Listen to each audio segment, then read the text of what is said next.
राधे, जय श्री कृष्ण, हर हर महादेव। 10 मई को है अक्षय तृतीया। अक्षय अर्थात जिसका नाश न हो, ऐसी तिथि जिस पर किए गए कोई भी कार्य का फल अक्षय मिलता है, यानी उसका नाश नहीं होता। इस दिन दान पुण्य करने से उसका जो पुण्य मिलता है उसका अक्षय फल मिलता है। यह ऐसा मुहूर्त होता है जिस दिन कोई भी कार्य बिना मुहूर्त निकाले आप कर सकते हैं। इस तिथि को परशुराम जयंती के रूप में भी जाना जाता है हयग्रीव जयंती के रूप में भी जाना जाता है।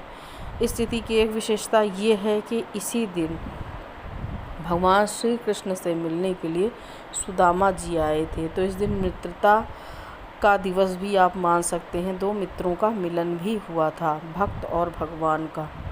इसके साथ ही साथ ज्योतिष के अनुसार इस दिन सूर्य और चंद्रमा दोनों अपनी उच्च राशि में होते हैं और यह तिथि बहुत ही पुण्य देने वाली होती है।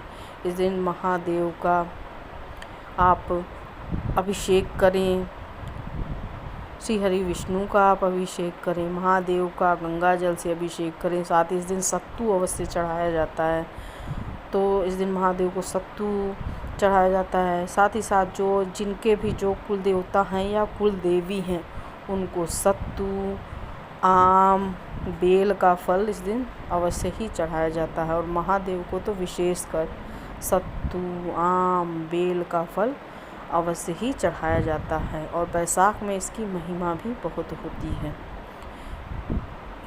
इस दिन जो भी कुंवारी कन्याएं मनवांछित वर प्राप्त करना चाहती हैं उन्हें इस दिन से तीज का व्रत रखना शुरू कर देना चाहिए। और वर्ष भर अगर आप सच्चे मन से व्रत रख रही हैं तो जिनके भी विवाह में विलम्ब हो रहा है उनका यथाशीघ्र विवाह संपन्न हो जाता है। इस तिथि का इतना महत्व है।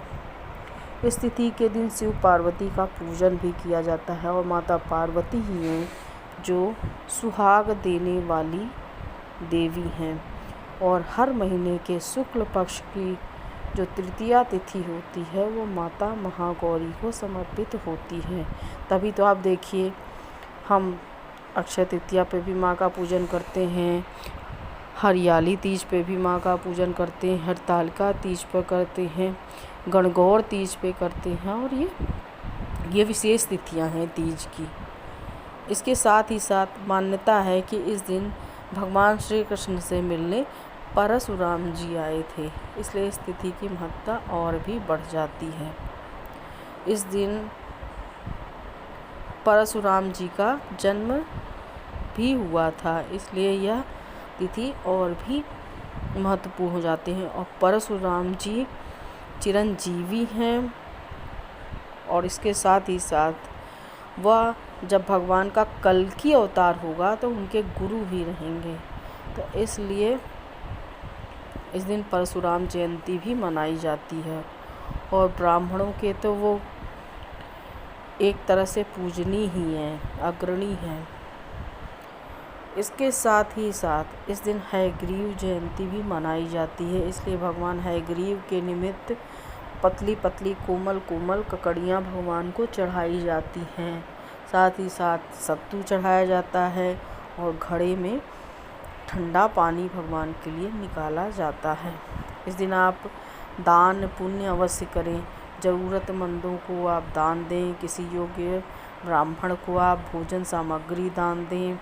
आप चाहें तो शरबत का वितरण कर सकते हैं, गर्मियों का दिन है, बेल के शरबत का वितरण कर सकते हैं, लस्सी का वितरण कर सकते हैं।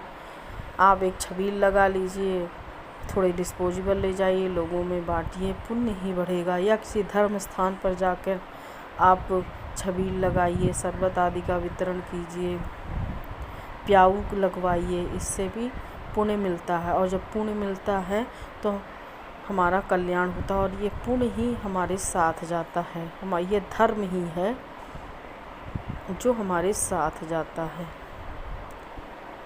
इसलिए धर्म का कार्य इस दिन जरूर करना चाहिए। और केवल धर्म ही है जो हमारे साथ जाता है। लोग कहते हैं सोना खरीदो, चांदी खरीदो, ये भौतिकता की बातें हैं। इस दिन ज़्यादा से ज़्यादा पुण्य कर्म करना चाहिए, धार्मिक कर्म करना चाहिए और वही हमारे साथ जाता है। जिनको लक्ष्मी की कामना है उन्हें इस दिन लक्ष्मी जी के मंत्रों का ज़्यादा से ज़्यादा जाप करना चाहिए। पहले लक्ष्मी नारायण भगवान श्री हरि विष्णु का सुमिरन कीजिए, उनके मंत्र की 1 माला जाप कीजिए। उसके बाद महालक्ष्मी के मंत्रों का यथाशक्ति आप 3 माला, 7 माला, 11 माला, जितना आप कर सकें उतना आप अवश्य कर सकते हैं। आप लक्ष्मी चालीसा भी पढ़ सकते हैं, आप श्री सूक्त का पाठ कर सकते हैं, कनक धारा स्तोत्र का पाठ भी कर सकते हैं और हवन भी कर सकते हैं महालक्ष्मी के निमित्त। आप हवन सामग्री लीजिए, उसमें थोड़े से मखाना मिलाइए, कमलगट्टे के बीज मिलाइए, थोड़ा शहद मिलाइए, थोड़ा सूखा आंवला मिलाइए और उससे महालक्ष्मी के मंत्रों का आहुति देते हुए आप हवन कीजिए। लक्ष्मी जी की कृपा अवश्य ही मिलेगी।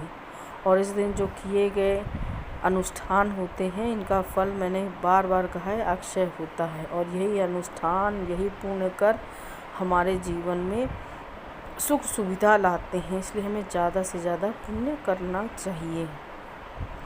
इस अक्षय तृतीया को आप अच्छे से मनाएं। इसी मनोकामना से विदा लेती हूँ। राधे राधे। जय श्री कृष्ण। हर हर महादेव।